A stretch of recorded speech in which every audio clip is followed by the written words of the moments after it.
কিয়ামতের ওই কঠিন ময়দানে 7 শ্রেণীর ব্যক্তিকে রব্বুল আলামিন তার আরশের নিচে ছায়া দিবেন।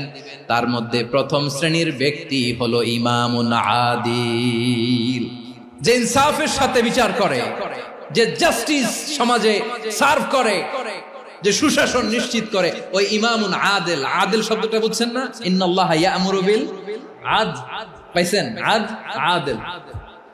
7 শ্রেণীর ব্যক্তিকে আল্লাহ তাআলা সুশীতল আরশের নিচে ছায়া দিবেন, যেদিন তার দেয়া ছায়া ছাড়া কোনো ছায়া থাকবে না।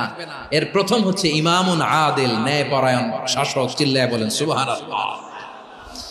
আবার বিশ্বনবী বললেন, ইন্নাল মুকসিতিনা ইনদাল্লাহি আলা মানাবিরা মিন নূর আন ইয়ামিনির রহমান। কিয়ামতের দিন যারা ন্যায় পরায়ণ হিসেবে আল্লাহর সামনে দাঁড়াবে, কিয়ামতের দিন রব্বুল আলামিন তার আরশের ডান দিকে ওই ন্যায় পরায়ণ লোকদের জন্য আরশের ডান দিকে একটা নূরের